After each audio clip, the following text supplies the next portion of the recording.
Hello बच्चों, हम लोग सीखने वाले हैं आज वेक्टर्स के बारे में।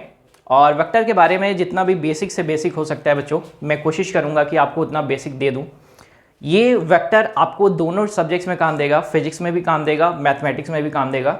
यानी आप प्रिपरेशन कर रहे हैं तो भी, एकेडमिक्स कर रहे हैं तो भी। ठीक है, चलिए बच्चों, तो सबसे पहले सवाल यहीं से शुरू होता है कि वेक्टर्स है क्या। तो वेक्टर को हम लोग रिप्रेजेंट करते हैं, जैसे मैंने बोला ना, जब मैं आप लोग को पढ़ा रहा था क्वांटिटीज़ के बारे में, मैंने आपको बताया कि बच्चों देखो, फिजिकल क्वांटिटी को हम लोग डायरेक्शनल बेसिस पे रिप्रेजेंट करते हैं टू टाइप में। एक को बोलते हैं स्केलर क्वांटिटी और एक को बोलते हैं वेक्टर क्वांटिटी। मतलब ये वेक्टर कहीं अलग से नया नहीं आया, बस जिन क्वांटिटीज को रिप्रेजेंट करने के लिए मैग्नीट्यूड के साथ साथ डायरेक्शन की जरूरत पड़ गई, उनको बोल दिया गया वेक्टर। ठीक बात है। मतलब the quantity which have magnitude and direction both, एक ऐसी क्वांटिटी जिसके पास मैग्नीट्यूड भी है और डायरेक्शन भी है, तो उन क्वांटिटीज को हम लोग बोला करते हैं वेक्टर क्वांटिटी। ठीक बात है, एकदम क्लैरिटी के साथ समझ में आया। अब कहानी शुरू होती है यहां से कि अगर कहीं पर भी मोशन को मुझे रिप्रेजेंट करना हो वन डायरेक्शन में, यानी motion in a straight line, तो हम किसी भी क्वांटिटी को, क्वांटिटी मोशन की कैरेक्टरिस्टिक हम लोगों ने पढ़ रखी थी, that is in the terms of quantities, that is distance, displacement, speed, velocity, acceleration. मुझे देखो डिस्टेंस से रिप्रेजेंट करना है, तो डिस्टेंस के लिए बस बोला 5 मीटर चले, 7 मीटर चले, 8 मीटर चले, यानी उसको किसी भी डायरेक्शन की जरूरत नहीं है। लेकिन जैसे ही मैं आता हूं डिस्प्लेसमेंट पर, तो मुझे कुछ ना कुछ, अगर मैं डिस्प्लेसमेंट को डिफाइन भी करूं तो आप आसानी से बोलते थे that is shortest straight path, that is displacement in a fixed direction is called displacement. Got it? कि अगर मैं डिस्प्लेसमेंट को मेजर करूं तो मुझे उसके लिए फिक्स डायरेक्शन जरूरी है। इसीलिए तो हम लोग रिप्रेजेंट करते थे displacement can be positive, can be negative, but distance can't. Distance तो पॉजिटिव नेगेटिव नहीं होगा ना। पॉजिटिव नेगेटिव कौन? That is displacement, that is positive और नेगेटिव, और इट कैन बी जीरो। अब इसी तरीके से वेलोसिटी भी, वेलोसिटी को रिप्रेजेंट करेंगे in terms of positive, in terms of negative. अगर आप मोशन को रिप्रेजेंट कर रहे हैं, तो मैंने बोला कि अगर सपोज करो कि मोशन हो रहा है फ्रॉम ए टू बी, तो आप सिंपली बोल देते कि मोशन ए से बी तक हो रहा है। अब अगर मैंने बोला कि डिस्प्लेसमेंट रिप्रेजेंट करो, तो मैंने ये बोलना है कि भाई डिस्प्लेसमेंट हो किस डायरेक्शन में हो रहा है, तो आप ऐसा बोलते that is displacement in east direction. Direction कौन सी है? East, west, north, south. तो किस डायरेक्शन में हो रहा है? दैट इज ईस्ट डायरेक्शन में। यानी जिन क्वांटिटी को रिप्रेजेंट करना है मुझे मैग्नीट्यूड और डायरेक्शन के साथ, उनको हम लोग बोलने वाले हैं वेक्टर क्वांटिटीज। ठीक, इसी की तरीके से एक चीज हम लोगों ने और पढ़ा था। क्या पढ़ा था? स्केलर, जिनको हम लोग को किसी भी डायरेक्शन की रिक्वायरमेंट नहीं हो रही थी। जैसे एग्जाम्पल के लिए मैंने बताया that is mass, a quantity that is mass. क्या इसको कोई डायरेक्शन की जरूरत है? नहीं ना। क्वांटिटी मैंने बोला टाइम, क्या इसको कोई डायरेक्शन की जरूरत है? नहीं। फिर से मैंने बोला दैट इज टेम्परेचर, किसी की रिक्वायरमेंट है क्या? दैट इज टेम्परेचर, किसी डायरेक्शन की रिक्वायरमेंट है? नहीं। इतना बात से समझ में आ रहा है आपको कि भाई वेक्टर्स को हम लोग रिप्रेजेंट करेंगे या वेक्टर क्वांटिटी को रिप्रेजेंट करेंगे in the terms of its magnitude and direction. अब बच्चों ध्यान दीजिएगा, किसी वेक्टर क्वांटिटी को होने के लिए ये तो नीड है ही कि उसके पास मैग्नीट्यूड और डायरेक्शन दोनों हो, लेकिन उसकी एक खास बात है कि इतना होने के साथ साथ ये वेक्टर लॉ को फॉलो करे, यानी वेक्टर लॉ ऑफ एडिशन। ठीक है ना? यानी basic requirement of having vector is magnitude, direction, and it follows the law of vector. Vector के जो भी लॉ होंगे वो उसको फॉलो करेगा, तभी वेक्टर है। एग्जाम्पल के लिए आप यहां पर मेरे से बोल सकते थे कि सर मास हो गया, टाइम हो गया, टेम्परेचर हो गया, ये सब तो बात समझ में आती है, इनके पास डायरेक्शन नहीं है कोई। एग्जाम्पल के लिए आप बोलते कि करंट को ले लीजिए। करंट कैसी क्वांटिटी? ये तो हम स्केलर ही लिखते हैं, हम लोग कैसे लिखते हैं जब इलेक्ट्रोस्टैटिक पढ़ते हैं या इलेक्ट्रिसिटी पढ़ते हैं, तो करंट को तो हम लोग ऐसे लिखते हैं कि भाई करंट कैसी क्वांटिटी है, स्केलर। और वहां पर हम लोग लॉ पढ़ते हैं क्या, अगर करंट किसी नोड या जंक्शन पर आ रही है तो जितनी आने वाली करंट बराबर उतनी जाने वाली करंट। अगर ये डायरेक्शन पर डिपेंड कर रही है तो फिर वेक्टर लॉ ऑफ एडिशन को तो फॉलो कर नहीं रही। यानी अगर मैं यहां पर ये लिखूं दैट इज यहां से जा रही है I, यहां से I1 और यहां से I2, तो मैं यहां पर लिखता I बराबर I1 प्लस I2, यानी ये तो स्केलर सम है ना, यहां पर किसी भी डायरेक्शन की रिक्वायरमेंट नहीं है। तो एक बात का बहुत ध्यान रखेंगे कि जो quantities vector law of addition या वेक्टर्स के लॉ को फॉलो नहीं करती हैं उनको हम वेक्टर नहीं बोल सकते हैं। उनके पास डायरेक्शन हो तब भी फर्क नहीं पड़ेगा, ठीक है ना। बेसिक नीड तो है कि भाई मैग्नीट्यूड और डायरेक्शन दोनों होना चाहिए, लेकिन ये जरूरी है कि वो वेक्टर लॉ ऑफ एडिशन को फॉलो करे, ठीक है। तो अब बारी बारी से करते हैं, ध्यान से सीखते चलते हैं। सबसे पहले मैं आपको दोनों चीजें, दोनों क्वांटिटीज के बारे में लिखवाने वाला हूं, that is vector quantity and scalar quantity. फिर मैं आपको सिखाने वाला हूं रिप्रेजेंट कैसे करेंगे वेक्टर्स को, ठीक है। तो फटाफट लिखते चलेंगे एक एक लाइन में। तो सबसे पहले मैं यहां पे लिखने वाला हूं दैट इज वेक्टर क्वांटिटी। तो मैंने यहां पर लिखा वेक्टर, तो सिंपली लिखेंगे the quantity which have magnitude and direction and it follows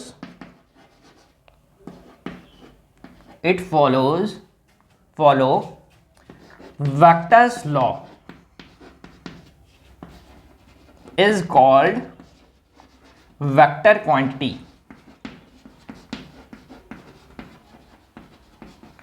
ठीक है बच्चों, यानी मैग्नीट्यूड हो, डायरेक्शन हो और ये फॉलो करे वेक्टर्स के लॉ को, तब ये वेक्टर है, अदरवाइज ये वेक्टर नहीं है। एग्जाम्पल, अगर मैं एग्जाम्पल लिखूं तो एग्जाम्पल के लिए quantity that is displacement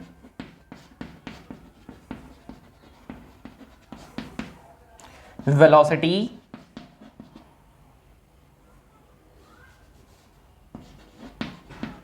acceleration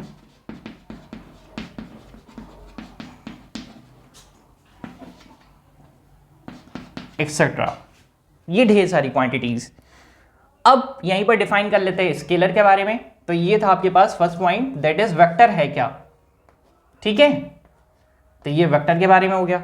अब आ जाते हैं सेकंड चीज, दैट इज स्केलर के बारे में डिफाइन कर लेते हैं। स्केलर क्या है, तो स्केलर क्वांटिटी क्या है, द क्वांटिटी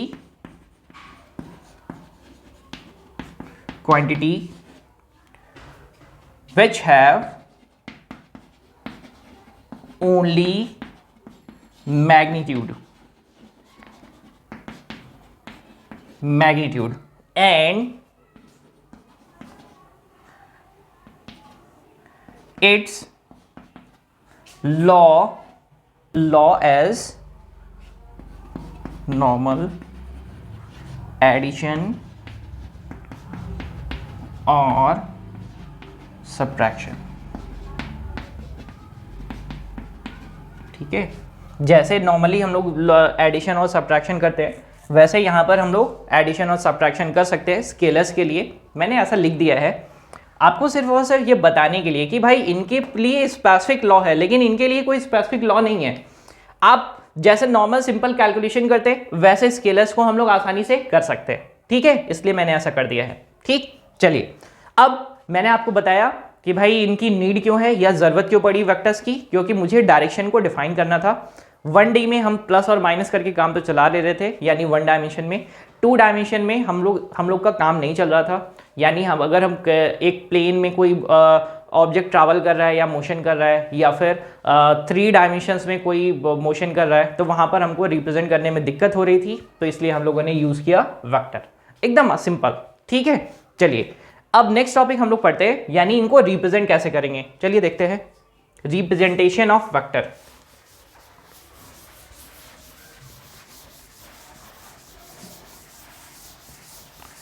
देखते हैं representation of vector. Representation of vector की अगर हम बात करें, it is represented by directional line segment or a line with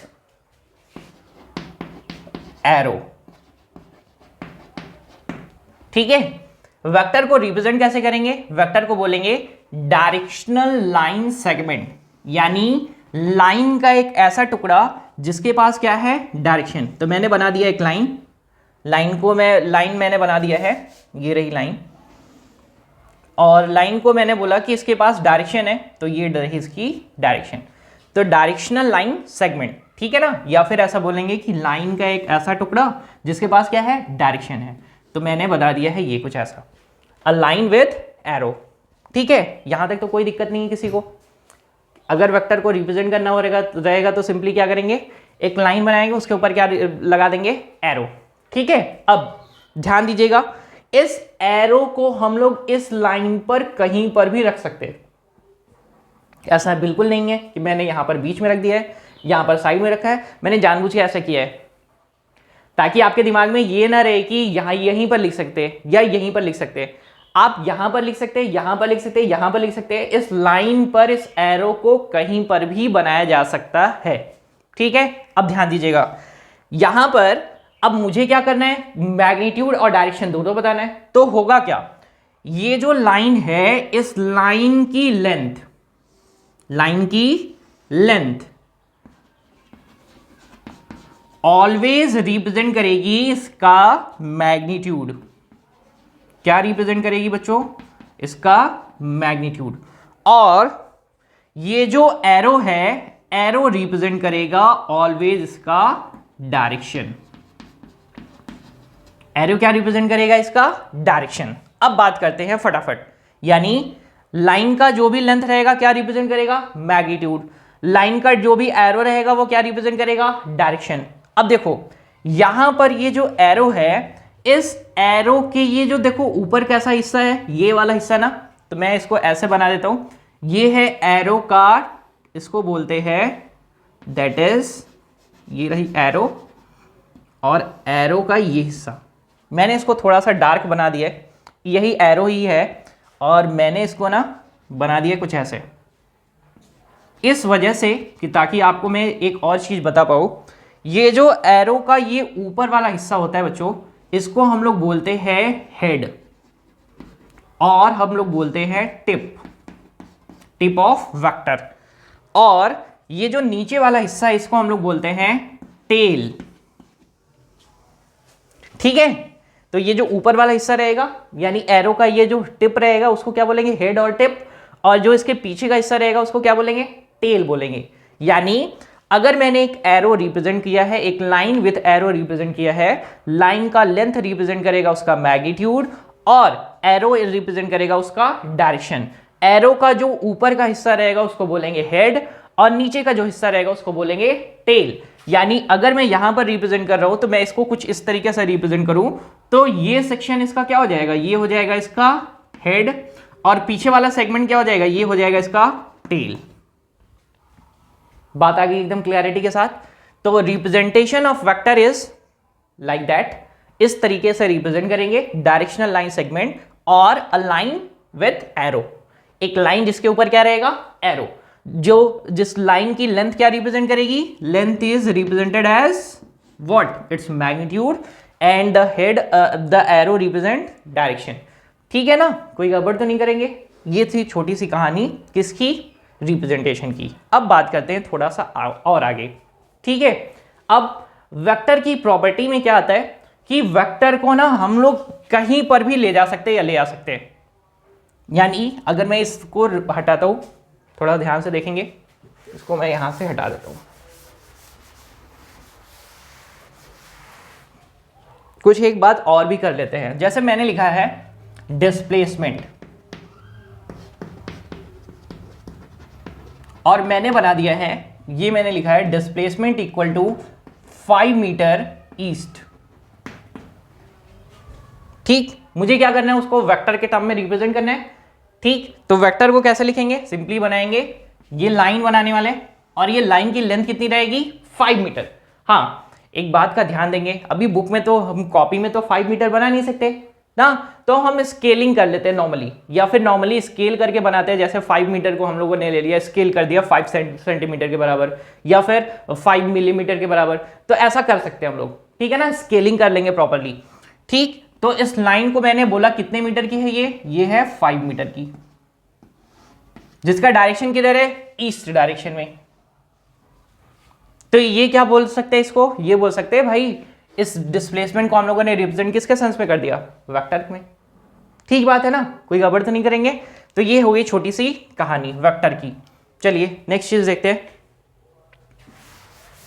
vector की प्रॉपर्टी क्या है। वेक्टर की पहली प्रॉपर्टी में आता है कि वेक्टर को ना हम लोग कहीं पर भी ट्रांसलेट कर सकते हैं, ट्रांसलेशन मतलब वेक्टर को कैसे भी रिप्रेजेंट कर दो आप। जैसे मैंने वेक्टर को रिप्रेजेंट कर दिया है, ये रहा, और इसका नाम मैंने वेक्टर का रख दिया है ए। ठीक है ना, किसी के भी ऊपर मैं क्या लगाऊंगा, एरो, तो उसको क्या बोलेंगे, वेक्टर। ठीक है ना, सिंपली आसान तरीके से। आपकी बहुत सारी बुक में लिखा रहता है, जैसे लिखा रहेगा वेलोसिटी, और वेलोसिटी को कर देंगे डार्क। ठीक है, तो इसको रिप्रेजेंट करने के लिए याद रखेंगे, जैसे मैंने लिख दिया यहां पर ए के ऊपर मैंने लगा दिया एरो, यानी दिस क्वांटिटी इज वेक्टर। या फिर बुक में लिखा रहता है the letter is very bold, यानी बहुत डार्क लेटर में लिखा रहेगा, और इसको बोला रहेगा कि dark letter is represented as vector. ठीक है, तो आप दोनों तरीके यूज कर सकते हैं, यानी जिसके ऊपर मैं एरो लगा दूंगा ये कैसी क्वांटिटी हो गई, वेक्टर, यानी ये वेलोसिटी कैसी क्वांटिटी है, वेक्टर। ठीक है, कोई गड़बड़ तो नहीं करेंगे। चलिए, अब मैंने आपको बताया ना कि वेक्टर को ट्रांसलेट कर सकते हैं, तो ट्रांसलेशन की प्रॉपर्टी क्या रहेगी, वेक्टर को हम लोग ट्रांसलेट कर सकते हैं बिना एंगल चेंज किए हुए। यानी वेक्टर को अगर इस डायरेक्शन में है तो मैं बिना एंगल चेंज किए हुए कैसे, मैं वेक्टर को कुछ ऐसे ट्रांसलेट कर सकता हूं, घूमकर इधर आ सकता हूं, यानी इस वेक्टर को मैं क्या कर सकता हूं, यहां पर ला सकता हूं। ये भी क्या है, सेम। ठीक है ना, इस वेक्टर को क्या कर सकता हूं, बिना एंगल चेंज किए हुए ट्रांसलेट कर सकता हूं, यानी यहां पर मैं इसके पीछे भी किसका आ सकता हूं, ये भी रहा वेक्टर ए। यानी वेक्टर का अगर ट्रांसलेशन मुझे करना है तो वेक्टर को बिना एंगल चेंज किए हुए मैं कहीं पर भी ट्रांसलेट कर सकता हूं। ठीक है, अब मैं इसको हटा रहा हूं धीरे धीरे, और जहां पे नहीं आएगा बताते चलेंगे। ठीक है, ऐसा बिल्कुल नहीं करेंगे कि नहीं बस चल रहा है ऐसे ही, जहां पे नहीं आएगा बताते चलेंगे। तो मैं वेक्टर को क्या कर सकता हूं, ट्रांसलेट। जैसे मैं अगर आपसे पूछूं कि मेरे पास एक वेक्टर है, ये रहा वेक्टर बी, ठीक है, आप ट्रांसलेट करके दिखाओ इसको, तो क्या करोगे आप, इस वेक्टर को हम लोग आगे ले जा सकते हैं, इस वेक्टर को हम लोग पीछे ला सकते हैं, इस वेक्टर को हम लोग ऊपर ले जा सकते हैं, यानी इधर ले जा सकते हैं, इस वेक्टर को हम लोग इधर ले जा सकते हैं। ठीक है, that property is known as translation. Vector को हम लोग क्या कर सकते हैं, आगे ले जा सकते हैं, पीछे ले आ सकते हैं, ऊपर ले जा सकते हैं, नीचे ले जा सकते हैं, लेकिन कोई भी इसका एंगुलर चेंज नहीं होगा। ऐसा नहीं बोलेंगे कि वेक्टर का डायरेक्शन हम लोगों ने इधर की तरफ खींचा और वेक्टर का डायरेक्शन इधर कर दिया, तो ये गलत हो जाएगा भाई। ठीक है ना, वेक्टर का डायरेक्शन उल्टा, तो ऐसा अभी मैं सिखाऊंगा कि वेक्टर का डायरेक्शन जब उल्टा करेंगे तो निगेटिव हो जाएगा, निगेटिव कैसे होगा ये भी सिखाऊंगा। ठीक है, तो आपके पास ये रहेगा, बिना एंगल चेंज किए हुए वेक्टर को हम लोग क्या कर सकते हैं, ट्रांसलेट कर सकते हैं। पहला तरीका हो गया। दूसरा, वेक्टर को हम लोग क्या कर सकते हैं ना, रोटेट कर सकते हैं। दूसरा तरीका दैट इज रोटेशन। अब वेक्टर को मुझे रोटेट करना है, वेक्टर को रोटेट करना है, तो आपके पास तरीका क्या हो सकता है, देखो आप क्या बोलोगे, सर वेक्टर को रोटेट कर दीजिए। जैसे मैंने लिखा है ये वेक्टर, ये है वेक्टर ए, मुझे इस वेक्टर को रोटेट कराना है, तो मैं ये थोड़ी ना करूंगा कि मैंने यहां से ये कुछ एंगल पर आ गए, या फिर कुछ एंगल पर आ गए, या फिर कुछ और एंगल पर आ गए, या फिर कुछ और एंगल पर आ गए, तो भाई पहली प्रॉपर्टी को तो वायलेट कर जाएगा कि वेक्टर को हम लोग ऐसे घुमा नहीं सकते, यानी वेक्टर ऐसे नहीं चलेगा कभी भी। वेक्टर अपनी एक्सिस के अबाउट घूम सकता है खाली, ठीक है ना। वेक्टर क्या हो सकता है, वेक्टर घूम सकता है 2 पाई, घूम जाएगा, कोई दिक्कत नहीं है। या फिर और अगर मैं ऐसे भी 2 पाई घुमाऊंगा तब भी ठीक है, लेकिन उनके अलावा वेक्टर को हम लोग घुमा नहीं सकते हैं। यानी अगर मैं इस वेक्टर को घुमाकर यहां पर कर दूं और बोलूं कि ये ए है, तो ये हमारा गलत परसेप्शन है, ठीक है ना, ये गलत हो जाएगा। तो वेक्टर को हम लोग को अगर घुमाना रहेगा तो सिर्फ हम घुमाएंगे 2 पाई, यानी पूरा 360 डिग्री घुमाकर फिर वहीं लेकर चले आइए, या फिर वेक्टर को उसकी एक्सिस पर रोटेट कर दीजिए। ठीक, पक्का बात समझ पाए हैं कायदे से, कोई गड़बड़ तो नहीं करेंगे। वेक्टर की प्रॉपर्टी में 2 प्रॉपर्टी हम लोगों ने पढ़ी। पहली, ट्रांसलेशन, बिना एंगल चेंज किए हुए वेक्टर को आगे पीछे ऊपर नीचे कर सकते हैं। दूसरा, वेक्टर को हम लोग रोटेट कर सकते हैं, लेकिन रोटेशन कितना का होना चाहिए, 2 पाई का होना चाहिए, या फिर वो अपनी एक्सिस पर ही घूम जाए।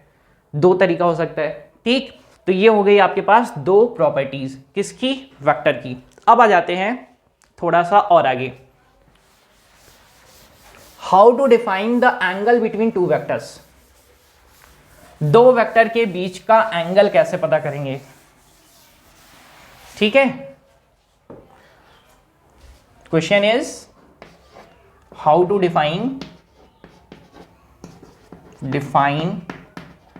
एंगल बिटवीन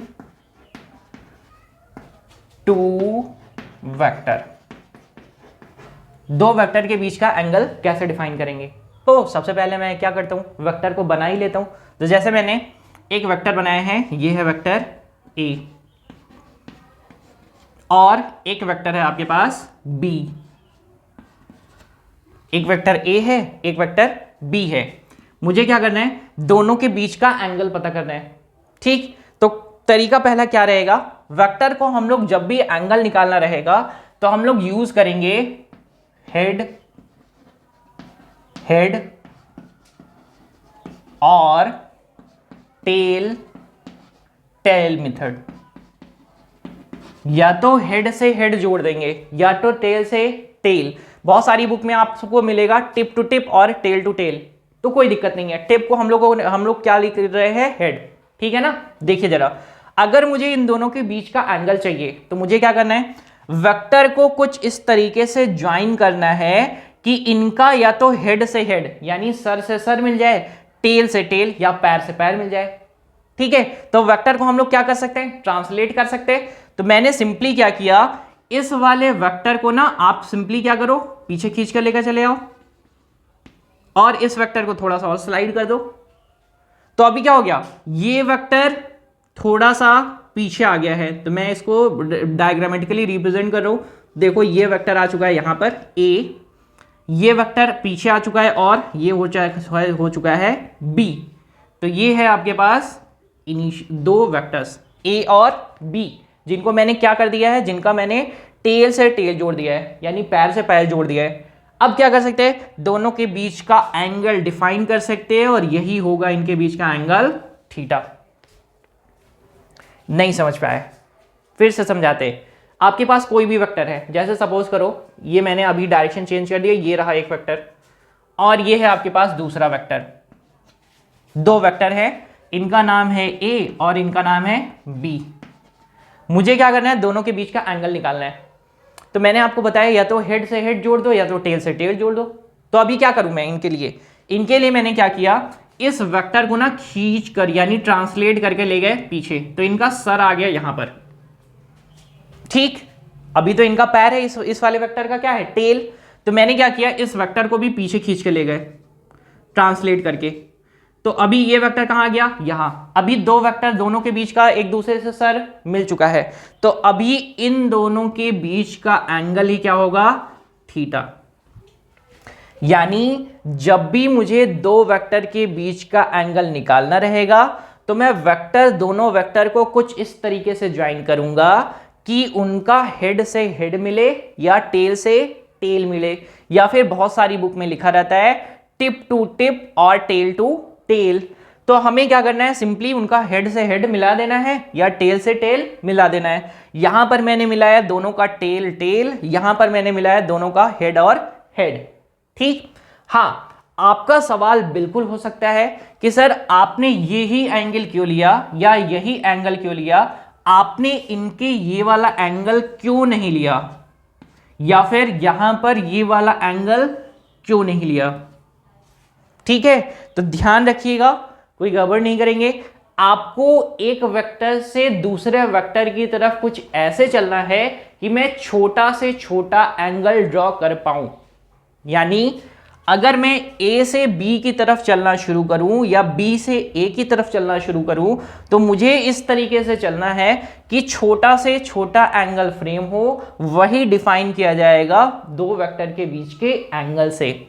यहां पर भी सेम है, यहां से मुझे अगर इस तरफ इसकी तरफ जाना है तो मेरे पास तरीका क्या हो सकता है, ये हो सकता है, ना कि ये बड़ा वाला होगा, क्योंकि मुझे वेक्टर एंगल के लिए छोटा से छोटा एंगल लेना है। तो बात सिंपल से इतनी है, क्या है बात, कि भाई जो भी आपके पास थीटा हो सकता है, थीटा होगा ना, वो क्या होगा, या तो वो जीरो होगा, या तो वो जीरो होगा, या जीरो से क्या होगा, जीरो से बड़ा होगा। ठीक है ना, या तो वो जीरो होगा या जीरो से बड़ा होगा। ठीक। और ये जो थीटा होगा ना, वो थीटा या तो वो 180 डिग्री के बराबर होगा या फिर 180 डिग्री से कम होगा। तो याद रख लीजिए कि वेक्टर का एंगल कभी भी 180 डिग्री से ज्यादा नहीं होगा। जीरो से बड़ा या जीरो के बराबर हो सकता है। कहां तक होगा, 180 डिग्री या 180 डिग्री से कम, उससे बड़ा बिल्कुल भी नहीं होगा। तो ये छोटी सी कहानी थी वेक्टर के, दो वेक्टर के बीच में एंगल निकालने की। मैं उम्मीद करता हूं ये आपको बहुत अच्छे तरीके से समझ में आया। वेक्टर के बीच का एंगल निकालने के लिए ऑलवेज हम लोग करेंगे हेड टू हेड और टेल टू टेल मेथड। ठीक। और वो एंगल कैसे निकालेंगे, एक वेक्टर से दूसरी वेक्टर की तरफ ऐसे चलेंगे कि मुझे छोटा से छोटा एंगल फ्रेम करना पड़े या छोटा से छोटा एंगल ड्रॉ हो। उस बड़े वाले एंगल को हम लोग दोनों के बीच का एंगल कंसीडर नहीं करेंगे। ठीक बात है। चलिए, ये तो हो गई किस तरीके से दो वेक्टर के बीच का एंगल निकालेंगे। ठीक है, कोई गड़बड़ तो नहीं करेंगे। चलिए अब आगे चलते हैं। तो हम लोगों ने कुछ बेसिक बात कर लिया है। अब डिफाइन करते हैं कि वेक्टर को ना हम लोग कितने टाइप में कैटेगराइज करेंगे। ठीक है ना, या फिर एंगल के बेसिस पर दो वेक्टर के बीच का एंगल अगर 0 डिग्री रहेगा तो उन दोनों वेक्टर को क्या बोलेंगे, अगर 180 डिग्री रहेगा तो क्या बोलेंगे, और अगर 90 डिग्री होगा तो क्या बोलेंगे।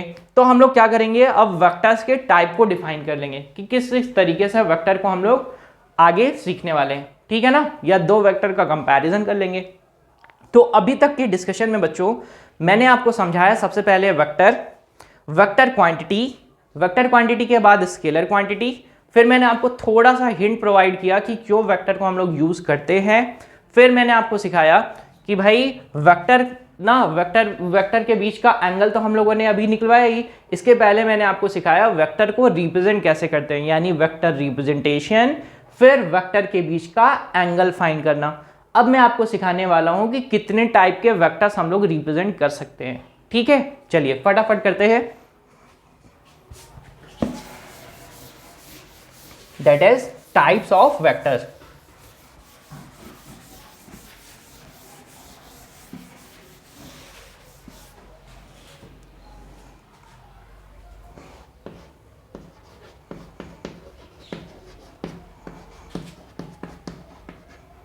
अगर वेक्टर के टाइप्स की बात करें बच्चों, तो सबसे पहले हम लोग लिखते हैं that is first vector is parallel vectors.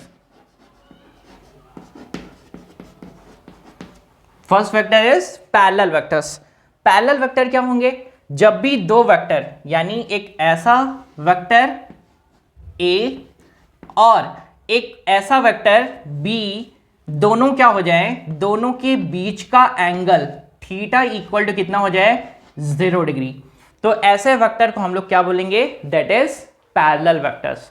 ठीक है, अब देखो जरा ध्यान से दोनों डायग्राम, इस डायग्राम को और प्रीवियस वाला थोड़ा सा कॉन्सेप्ट लग यूज़ करो जरा, कि अगर मुझे दो वेक्टर ना को के बीच का एंगल फाइंड करना है तो सर कैसे फाइंड करेंगे।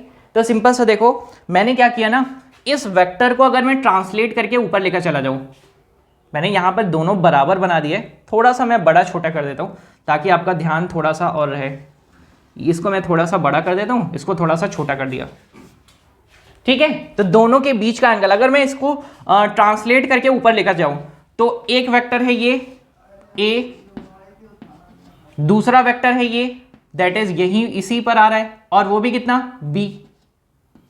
तो अभी बताओ जरा, एक वेक्टर है ये बी और या ए और दूसरा वेक्टर इसी के ऊपर, तो दोनों वेक्टर के बीच का एंगल कितना हुआ, 0 हुआ ना।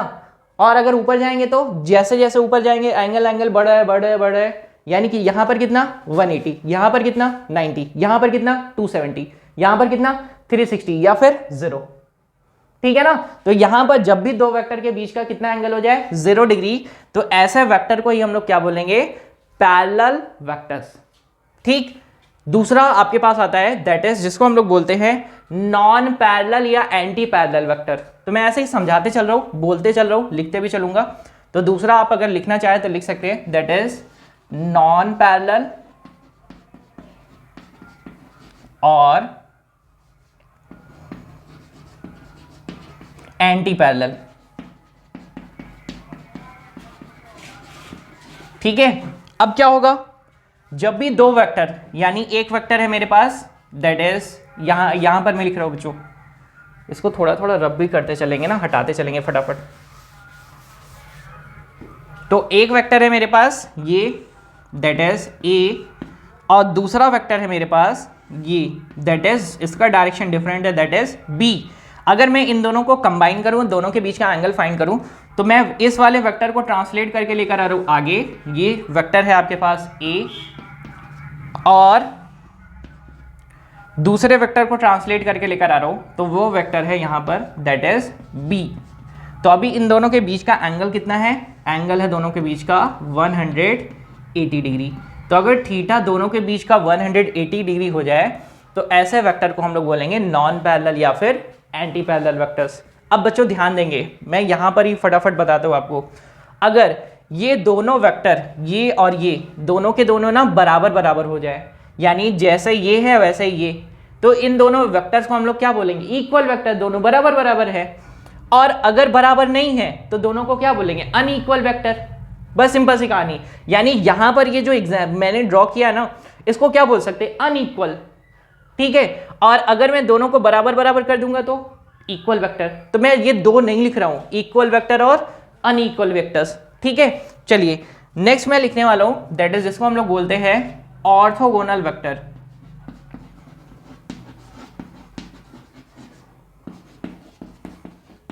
बस थीटा पर ही डिपेंड रहेंगे, यानी आपके पास है ये कोई वेक्टर,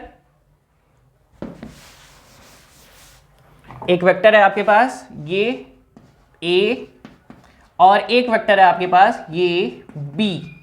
तो अगर मैं इनको ट्रांसलेट करूं, तो इनको थोड़ा सा पीछे ले जाऊं और इनको पीछे लेकर आऊं, तो इनके बीच का एंगल कितना मिलेगा, 90 डिग्री। तो ऐसे वेक्टर जिनके बीच का एंगल रहेगा कितना डिग्री, थीटा रहेगा कितना, 90 डिग्री, तो हम लोग उनको बोलेंगे क्या, ऑर्थोगोनल वेक्टर, ठीक है। कोई गड़बड़ी तो नहीं करेंगे। ये थी आपकी छोटी सी कहानी। अब आगे चलते हैं। अगर मैं यहीं पर और आपको बताऊं दैट इज चौथा वेक्टर जिसको हम लोग बोलें निगेटिव वेक्टर, ठीक है। ध्यान से समझिएगा, ये जरूरी है आपके लिए। अगर मैंने बोला कि मेरे पास है एक वेक्टर ए और आपको ड्रॉ करना है इसका निगेटिव वेक्टर, तो आप सिंपली करेंगे क्या, वेक्टर को सिंपली ड्रॉ करेंगे, जितना बड़ा ये वेक्टर है उतना बड़ा लाइन ड्रॉ कर लेंगे। मैग्नीट्यूड में तो कोई चेंज नहीं होगा, बस क्या करेंगे, इसका डायरेक्शन चेंज कर देंगे, तो ये क्या हो जाएगा, निगेटिव वेक्टर, बस, ठीक है। तो ये वेक्टर निगेटिव वेक्टर समझ में आया क्या। अगर मेरे पास कोई वेक्टर रहेगा तो उसको हम लोग क्या बना लेंगे, निगेटिव वेक्टर, आराम से बना सकते हैं, ठीक है। तो मैंने पहला आपको बताया पैरेलल वेक्टर, दोनों के बीच का एंगल कितना, that is 0 degree. Non parallel या एंटी पैरेलल, दोनों के बीच का एंगल 180 डिग्री। ऑर्थोगोनल वेक्टर, जिनके बीच का एंगल रहेगा कितना, that is 90 degree. Negative vector, यानी अगर इसका डायरेक्शन चेंज कर देंगे तो वो क्या हो जाएगा, निगेटिव वेक्टर। चलिए नेक्स्ट अगर मैं आपसे बात करूं तो नेक्स्ट को हम लोग बोलते हैं दैट इज वेक्टर नंबर 5, जिसको मैं ऐसे बोल दूं, दैट इज नल वेक्टर। ठीक है, नल वेक्टर क्या होगा, या जीरो वेक्टर और जीरो वेक्टर। ध्यान से समझिएगा बच्चों, नल वेक्टर और जीरो वेक्टर, इसका मतलब क्या रहेगा, दैट इज यहां पर ना, that is magnitude of vector, magnitude of vector is equal to zero. तो अगर मैं नल वेक्टर को सिंपली डिफाइन करूं कि भाई इनका मैग्नीट्यूड कितना है, जीरो, इनका मैग्नीट्यूड कितना है, जीरो, मैग्नीट्यूड इज जीरो, तो ऐसे वेक्टर को हम लोग क्या बोलेंगे, दैट इज नल वेक्टर। ठीक है, कोई गड़बड़ तो नहीं करेंगे। आपको मैं इसका एक एग्जांपल देता हूं, जैसे आप मोशन में पढ़ते हैं ना, मैं मोशन का एक डायग्राम ड्रॉ कर रहा हूं, थोड़ा ध्यान दीजिएगा सभी बच्चे लोग। मैंने रिप्रेजेंट किया एक डायग्राम, ये मैंने बनाया है velocity versus time graph, velocity versus time graph. और मैंने आपको बोला कि मैंने ना ये इस ग्राफ में एक लाइन रिप्रेजेंट कर दिया है, दैट इज मोशन को रिप्रेजेंट कर रहा है यहां पर, और यहां पर मोशन को रिप्रेजेंट कर रहा है फ्रॉम ए टू बी। ठीक, यहां पर मैं अगर आपसे पूछूं, बताओ जरा एक्सेलरेशन वेक्टर कितना है, इसका एक्सेलरेशन कितना, तो एक्सेलरेशन आप सिंपली क्या बोल देंगे, that is the change in two position vectors of what, velocity. यानी चेंज इन वेलोसिटी को हम लोग क्या बोलते हैं, एक्सेलरेशन बोलते हैं। लेकिन यहां पर वेलोसिटी का तो कोई चेंज नहीं हो रहा है, तो उस वेक्टर का मैग्नीट्यूड कितना हो गया, जीरो। तो यानी ये यहां पर एक्सेलरेशन आपको कितना मिल रहा है, जीरो। तो this vector is defined as zero vector, जिसका मैग्नीट्यूड क्या हो जाएगा, जीरो। ठीक है, चलिए नेक्स्ट वेक्टर की बात करते हैं, थोड़ा रफ्तार बढ़ाएं। चलिए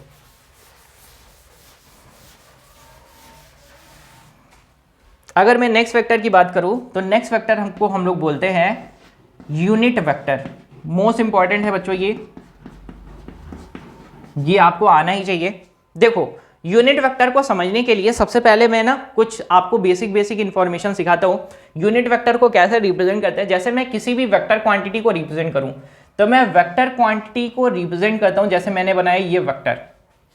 ठीक है, तो वेक्टर क्वांटिटी को हम लोग रिप्रेजेंट करते हैं उसके मैग्नीट्यूड और उसके डायरेक्शन से। उसके क्या लिखेंगे, मैग्नीट्यूड और डायरेक्शन से। मैं रिपीट करूं, किसी भी वेक्टर क्वांटिटी को रिप्रेजेंट करेंगे मैग्नीट्यूड और डायरेक्शन से। भाई वेक्टर का डेफिनेशन भी यही तो था, the vector quantity which have magnitude and direction. तो यही तो बात है ना, उसके पास क्या है, मैग्नीट्यूड और डायरेक्शन। ठीक, अब बात करते हैं नल वेक्टर के केस में। हमने ये पढ़ा कि भाई ऐसी क्वांटिटी जिसका मैग्नीट्यूड कितना हो जाए, जीरो, नल वेक्टर हो गया। अब यूनिट वेक्टर के केस में the quantity which have magnitude only one, ऐसी क्वांटिटी जिनका मैग्नीट्यूड कितना हो जाए, वन हो जाए, तो ऐसी क्वांटिटी को हम लोग बोलते हैं यूनिट वेक्टर, या ऐसे वेक्टर को ये हम लोग क्या बोलते हैं, यूनिट वेक्टर।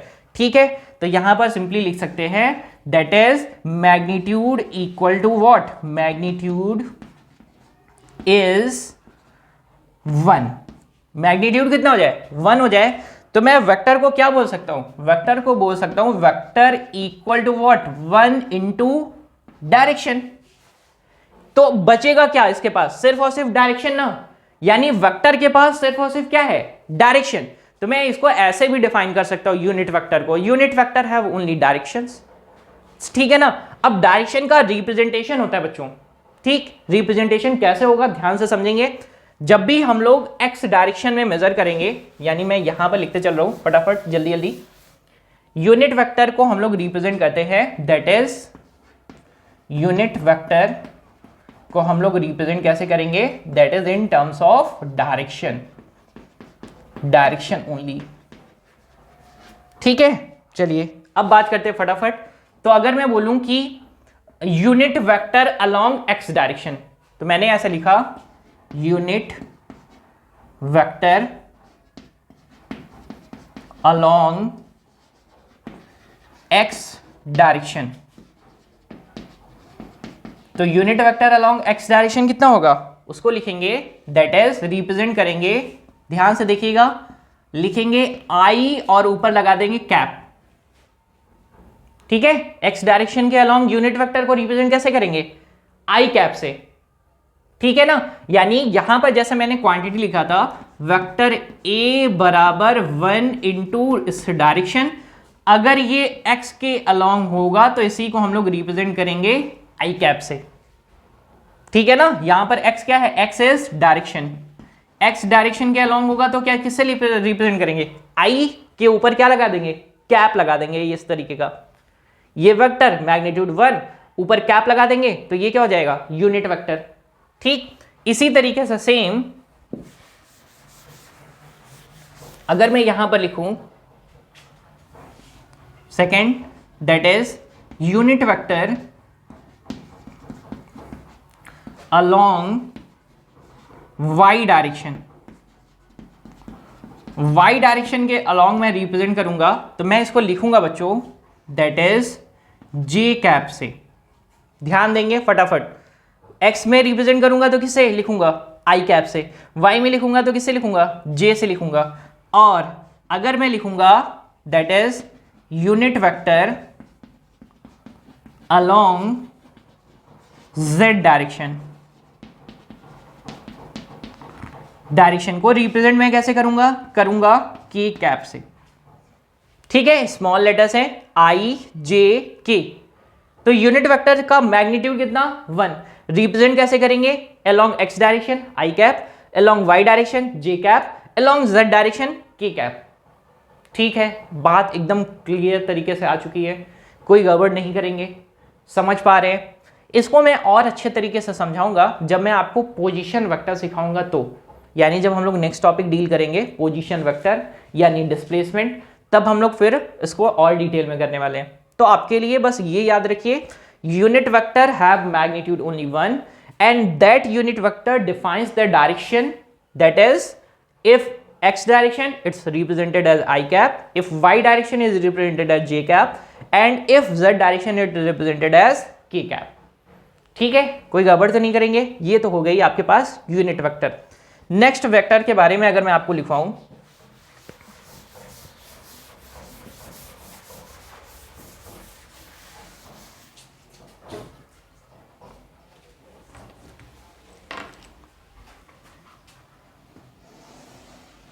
ठीक है, नेक्स्ट वेक्टर के बारे में अगर मैं लिखवाऊं तो मैं लिखवाने वाला हूं कोप्लेनर वेक्टर।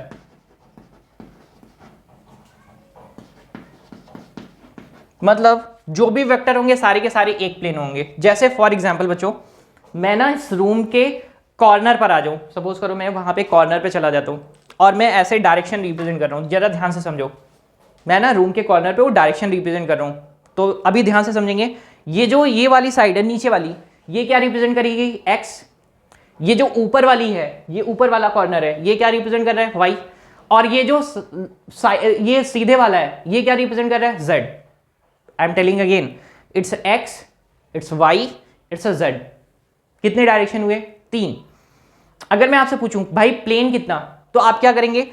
एक एक्सिस दूसरा 2 एक्सिस का कॉम्बिनेशन इज प्लेन। यानी ये वाला जो नीचे वाला सरफेस है वो कौन सा प्लेन होगा? ये था एक्स, ये था Z, X Z plane. Correct, got it? ये था एक्स, ये ऊपर वाला वाई, तो ये वाला प्लेन कौन सा? बोलो बोलो, एक्स वाई प्लेन। ठीक है ना, इसी तरीके से सेम इसके जस्ट अपोजिट वाला वो कौन सा प्लेन हो जाएगा? वो भी ये एक्स वाई प्लेन है तो वो भी एक्स वाई प्लेन। ठीक है ना, कोई गड़बड़ तो नहीं करेंगे? पॉजिटिव साइड निगेटिव साइड आराम से बनाने वाले। तो मैंने आपको समझाना सिंपली ये है कि अगर वेक्टर एक ही प्लेन में मिलते हैं सारे के सारे लोग, जैसे मैंने ये बोला ना कि ये बोर्ड मेरा किस प्लेन में है, ये है एक्स और ये है वाई, तो आपके पास ये कौन सा प्लेन है? X Y plane. तो यहां पर जितने अगर वेक्टर्स लाई कर रहे हैं एक प्लेन में, तो ऐसे वेक्टर्स को ही हम लोग क्या बोलते हैं? Coplanar vector. ठीक बात है। जैसे एग्जाम्पल के लिए मैं डायग्राम ड्रॉ कर रहा हूं, देखते हैं। जैसे सपोज करो मैंने सिंपली बनाया कोऑर्डिनेट सिस्टम, ये मैंने रिप्रेजेंट कर दिया है प्लेन। देखेंगे बच्चों, आपको प्रॉपर फीलिंग आएगी प्लेन की। ठीक, ये मेरा नीचे का फर्श है, ये ऊपर की वॉल है, ये नीचे का फर्श और ये ऊपर की वॉल, ये फोल्डेड है ऐसे। ठीक है ना, ये ऊपर और ये नीचे। ठीक, अब ध्यान से देखिए, अगर कोई भी वेक्टर मेरा सिर्फ इस प्लेन में लाई करे, जैसे कुछ ऐसे, तो ये मेरा कैसा वेक्टर हो गया? कोप्लेनर। ठीक, अगर कोई वेक्टर मेरा लाई कर रहा है, कुछ ऐसे लाई कर रहा है, कुछ ऐसे लाई कर रहा है, तो ये वेक्टर कैसा है मेरा? कोप्लेनर। लेकिन अगर प्लेन से बाहर चला जाए, जैसे मैंने इन दोनों के बीच में रिप्रेजेंट कर दिया, कुछ ऐसे दोनों प्लेन के बीच में, तो ये कैसा हो गया? Non coplanar. तो मैंने कोप्लेनर तो लिखवा दिया कि भाई मुझे सिर्फ एक प्लेन की रिक्वायरमेंट है, लेकिन अगर एक से ज्यादा प्लेन हो जाएगा तो दैट इज नॉन कोप्लेनर। ठीक बात है, आया एकदम कायदे से समझ में? पक्का। ये मैंने क्या बना दिया है? एक प्लेन, यानी ये अगर मैं रिप्रेजेंट करूं तो ये कौन सी एक्सिस थी? x, ये कौन सी एक्सिस है? y, तो और ये कौन सी एक्सिस है? ये वाली z। तो ये कौन सा प्लेन हो गया? ये ऊपर वाला, ये दैट इज ये वाला मेरे पास है, दैट इज ये z है और ये y है। तो ये कौन सा प्लेन? ये प्लेन है yz प्लेन। ये x है और ये z है और ये x है, तो ये कौन सा प्लेन हो गया? xz plane. ठीक है, कोई गड़बड़ तो नहीं करेंगे ना? पक्का समझ पा रहे एकदम कायदे से? चलिए, तो आपके पास ये मैंने वेक्टर बताया, vector number 7, that is coplanar vector. ठीक है, चलिए नेक्स्ट वेक्टर के बारे में डिफाइन करते हैं। नेक्स्ट वेक्टर आपके पास होता है बच्चों, दैट इज नंबर 8, कॉनकरेंट वेक्टर। इस वेक्टर की खास बात क्या है कि अगर मेरे पास वेक्टर्स हो 1, 2, 3, 4, जितने भी पॉसिबल वेक्टर्स हैं, 1, 2, 3, 4, जितने भी वेक्टर्स हों, सभी मिले कहां पर? एक पॉइंट पर, तो उनको कैसा वेक्टर बोलेंगे? कॉनकरेंट वेक्टर। बस सिंपल से इंफॉर्मेशन है ये वेक्टर्स कहां पर मिलते लगे? एक पॉइंट पर। सभी वेक्टर को अगर हम एक लाइन पे ज्वाइन कर पाए, कुछ वेक्टर्स को, दो या दो से ज्यादा वेक्टर्स को, तो उनको उन वेक्टर्स को क्या बोलेंगे? कॉनकरेंट वेक्टर्स। दो या दो से ज्यादा वेक्टर्स को क्या करें? एक पॉइंट पर ला पाए, दैट इज कॉनकरेंट वेक्टर। ठीक, नेक्स्ट वेक्टर जो कि इंपॉर्टेंट है आपके लिए, देखेंगे जरा। नेक्स्ट वेक्टर को हम लोग रिप्रेजेंट करते हैं, बोलते क्या है? That is number 9। हम लोग बोलते हैं, क्या बोलेंगे बताइए बच्चों? Axial vector. ठीक है, एक्सियल वेक्टर क्या होते हैं? अब भाई जैसे सपोज करो यहाँ नहीं, ये वेक्टर जो होता है ना, ये वेक्टर डिफाइन करते हैं रोटेशनल मोशन। रोटेशनल मोशन ये उन्हीं को डिफाइन करते हैं। डिफाइन करने का मतलब क्या है? उनकी क्वांटिटीज, जैसे एग्जांपल के लिए एंगुलर डिस्प्लेसमेंट, एंगुलर डिस्प्लेसमेंट और एंगुलर वेलोसिटी, एंगुलर एक्सेलरेशन। ठीक है, angular velocity, acceleration, angular displacement और टॉर्क भी इवन, ये सारी क्वांटिटीज कैसी हैं? दैट इज वेक्टर क्वांटिटी में कौन सी वेक्टर क्वांटिटी?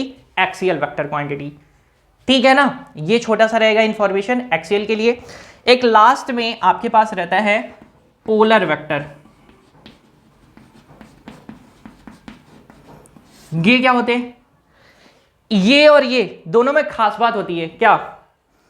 इनका जो एक्सेस रहता है या टेल, इनका टेल हमेशा फिक्स रहेगा, यानी ये फिक्स पॉइंट के हमेशा ओरिजिनेट होंगे, जबकि एक्सियल वेक्टर में ऐसा नहीं है। ठीक है ना, एक्सेस किसी के भी अलोंग हो सकती है। ठीक, तो ये छोटा सा रहेगा एक्सियल वेक्टर और पोलर वेक्टर। ये आपके लिए इंपॉर्टेंट रहता है, एक्सियल वेक्टर ज्यादा इंपॉर्टेंट रहेगा क्योंकि इसको हम लोग पढ़ेंगे रोटेशनल मोशन में। पोलर वेक्टर ज्यादा कुछ खास हमको जरूरत नहीं पड़ती है। ठीक है, बस याद रखेंगे कि भाई पोलर वेक्टर के लिए बस इतना सा डेफिनेशन याद रखेंगे कि भाई इनका जो एक्सिस रहेगा ना वो फिक्स रहेगा, फिक्स एक्सिस के अबाउट हम लोग कैलकुलेट करेंगे, दैट इज पोलर वेक्टर। ठीक, तो मैंने आपको वेक्टर देखो ढेर सारे सिखा दिए हैं, parallel vector, non parallel vector. दो वेक्टर मैंने इसमें यहां पे नहीं लिखे हैं, इक्वल वेक्टर और नॉन इक्वल वेक्टर। यहां पर एक चीज मैंने और नहीं लिखी है, एक होता है फिक्स्ड वेक्टर।